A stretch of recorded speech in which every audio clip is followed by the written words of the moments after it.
Today, Ryan's working on a classic. This '54 Chevy is getting a new aluminum radiator and a custom-made fan shroud. Then we're going to do a test and tune session where they're shooting to make more power with Ford's new EcoBoost engine. It's all today here on Truck Tech.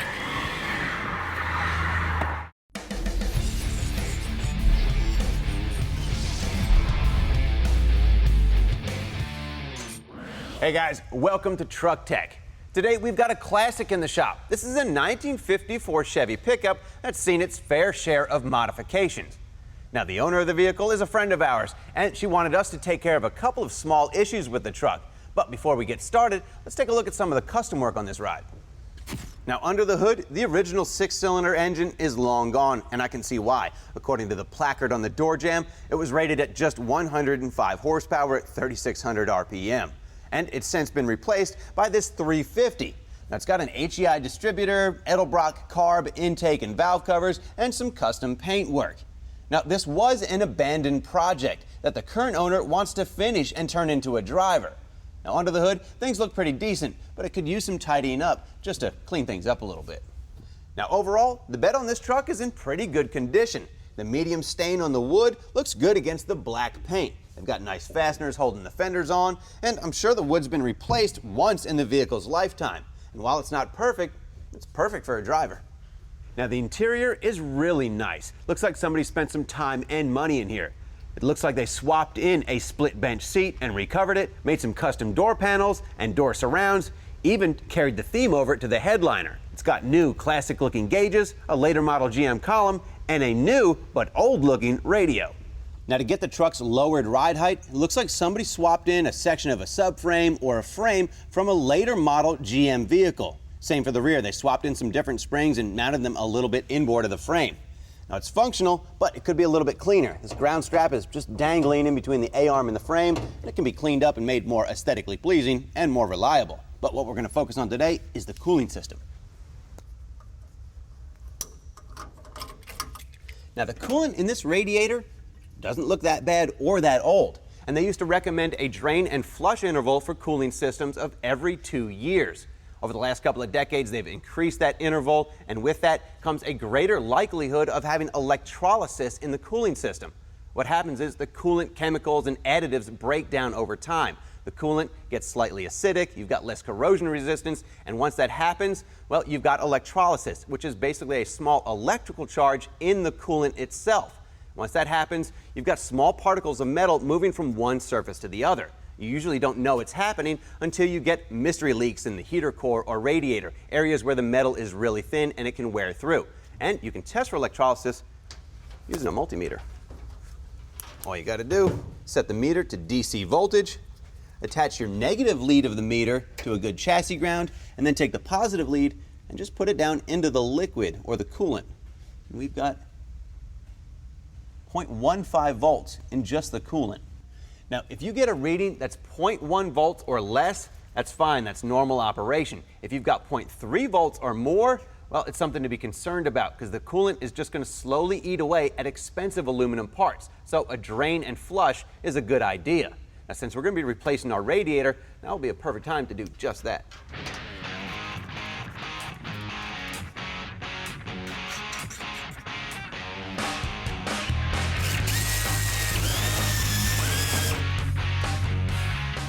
Let's see if we can wrestle this thing out of here as I lift it up. Just rotate the fan, see if we can get it around that water outlet. All right.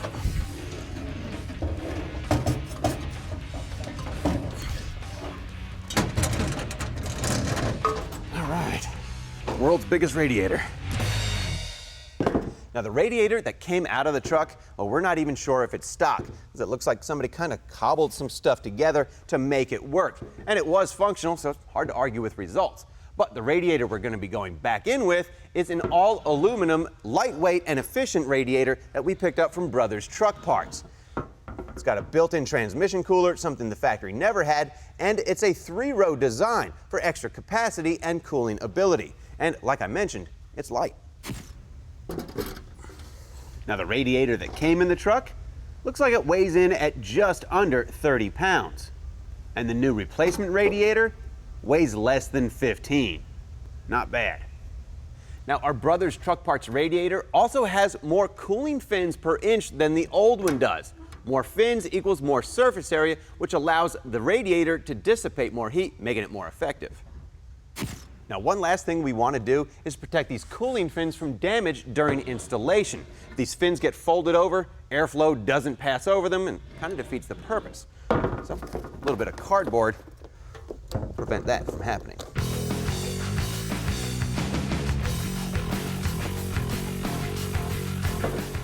Now, with both sides of our new radiator protected, well, you may have noticed the original radiator had contact marks in it where the bolts holding the mechanical fan on had bumped into the radiator.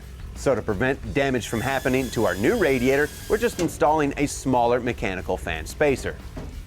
That way, if the engine moves around a little bit under acceleration or braking, well, it doesn't damage our new piece.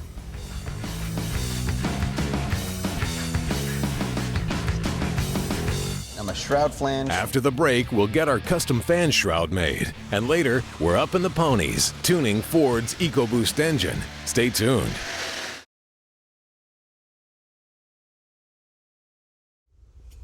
Hey guys, welcome back to the shop. Well, we've got our new aluminum radiator loosely bolted in place. And the engine it's going to be keeping cool is just a mild 350. It doesn't make a ton of horsepower and thus doesn't make a ton of heat. So in between the mechanical fan and the new radiator, it probably wouldn't have any problem keeping this truck cool. But every fan really does need a fan shroud, whether electric or mechanical.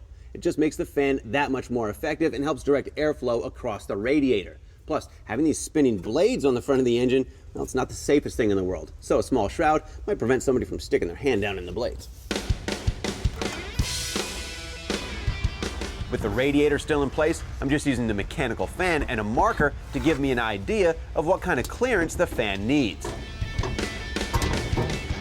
Then, I'm just going to add some template cardboard to the edges of the existing cardboard and form it to the radiator. Let's tape off here, cut it out, transfer our pattern over to aluminum. But first, I'm cutting off all the excess cardboard and trimming out the shape of the fan shroud. Now keep in mind, the engine moves around underneath the hood, so you want plenty of clearance for the fan shroud.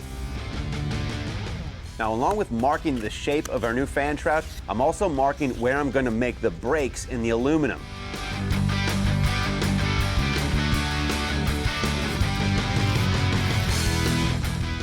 And just to make sure I can see what I'm doing, I'm doubling up on the mark where I'm going to make the 90-degree bend. Then we took the aluminum over to our Woodward Fab metalworking tools and made a couple of 90-degree bends. You can get this job done with some angle iron clamped to the edge of a table, but the results probably won't be as sharp.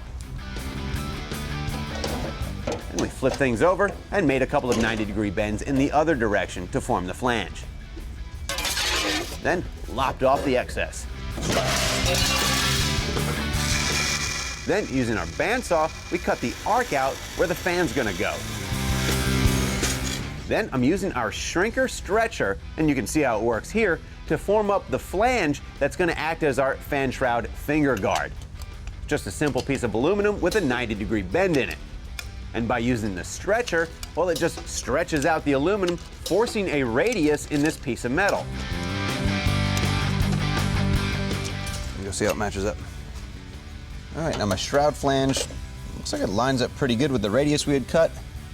But since this part of the flange is going to go underneath the rest of the shroud, it's got to be trimmed a little bit to fit. That's got to land with the flange. It's right next to the edge of the radiator. Cut that off. Make a couple cuts and should be able to either rivet or weld this thing into place. Now we chose just to rivet it in place. After marking where the flange will end up on the backside, we drilled a pilot hole and then finished drilling on the fan shroud finger guard. By riveting together, it makes this project a little bit more DIY friendly because you don't need to break out a TIG welder to get the job done. A few nicely and evenly spaced rivets keep the project looking clean.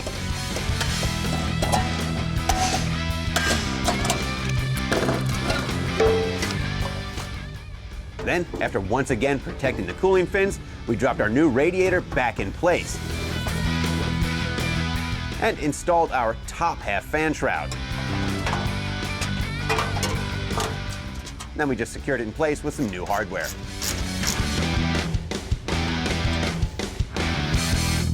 All right, now with the fan shroud installed, I'm just using a gray scuff pad to give it a nice even tone. But you could polish it up and make it shine like a mirror if you really wanted to. Choice is yours. Either way, our basic fan shroud is going to make the cooling system more effective, and hopefully it'll keep somebody from sticking their hands down into the spinning blades. And all we've got left to do is drain all the old coolant out of the block and fill everything up with a good 50-50 mix of antifreeze and water. But there is one more thing we want to do to this truck before we let it out of the shop.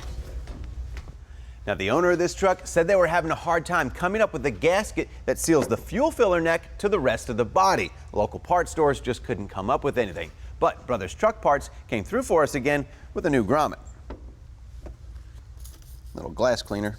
Help it slide into place a little bit easier without leaving any residue behind.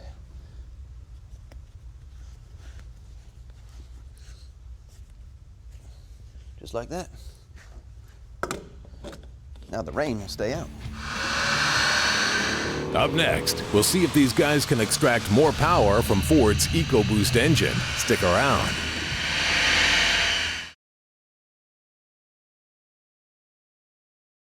Hey guys, welcome back to Truck Tech. We're down here at DBR High Performance in Spring Hill, Tennessee. And for you guys that watch the show regularly, you know they've helped us out with projects in the past.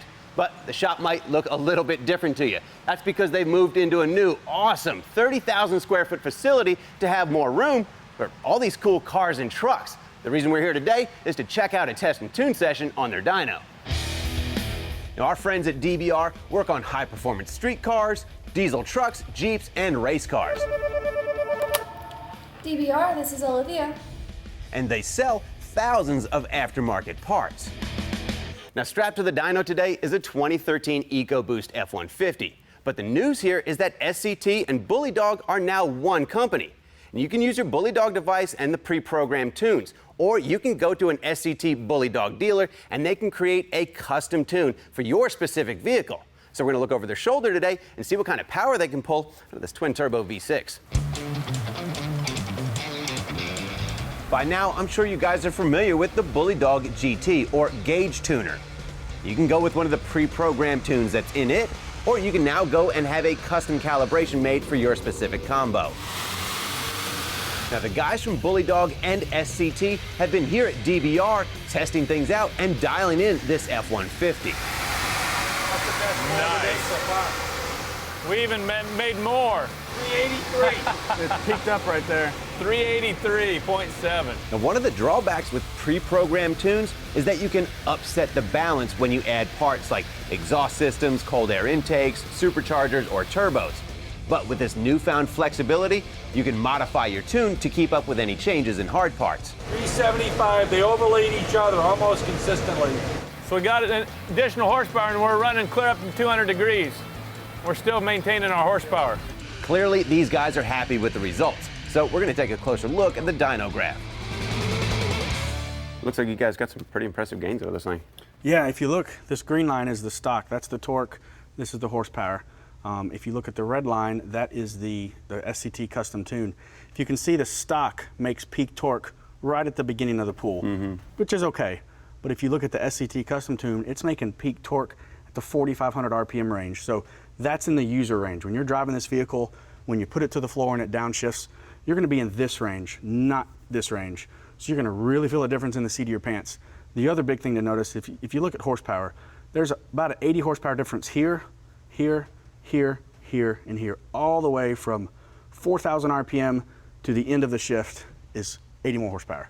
Yeah, this is probably your best number up here, the 383, but the other runs were within a few horsepower of that? They were all within 2%. They were all followed exactly the same. Sometimes the beginning changed based off of how we put it to the floor in the dyno, but where it counts, horsepower and torque, they were all exactly the same. Very, very consistent. I like that we were able to see the repeatability of it after the multiple runs. That's the big thing that I look for in calibrations, not just a one-hit wonder. With the custom tuning option now, our current customers can go now to an SCT Bully Dog performance shop and they can get their unit that they have already purchased and they can get that modified to their vehicle if they want to make additional enhancements to their vehicle easily. They can do an unlock, and then they can provide their custom tune, and voila, it's done. They do not have to go buy another device. Whether it's a cold air intake or supercharger, you have to have custom tuning to do it. And I think what we showed over the last 2 days is when the customer leaves with this truck and drives off, whether they start it up today, tomorrow, or 6 months from now, it's going to hold the tune that was put in it and give them what they really wanted, which was that extra burst of power.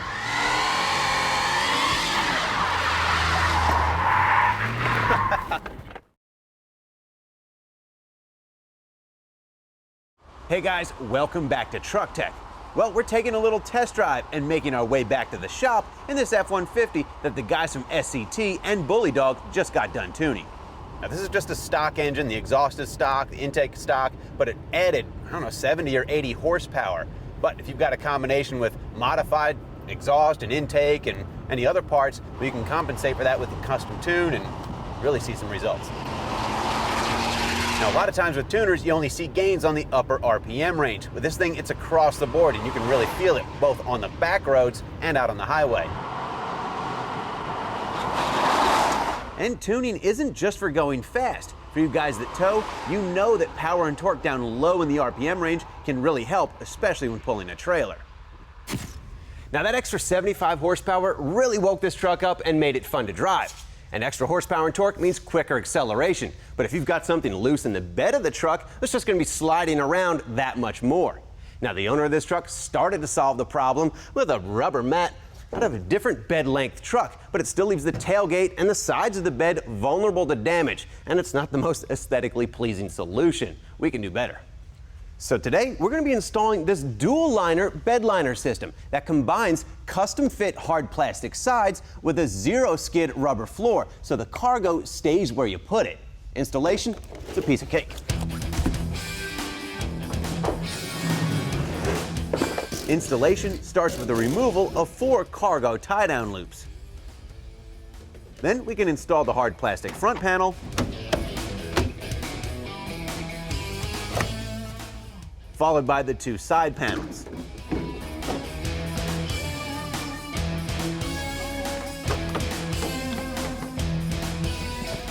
A couple of plastic clips provided with the bed liner secure the front panel to the side panels.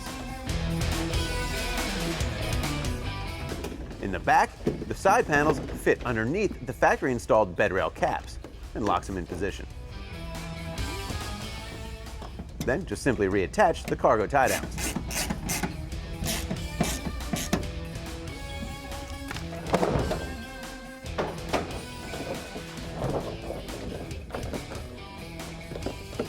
Then the rubber mat gets tucked into a channel that's at the base of both bed sides and the header panel.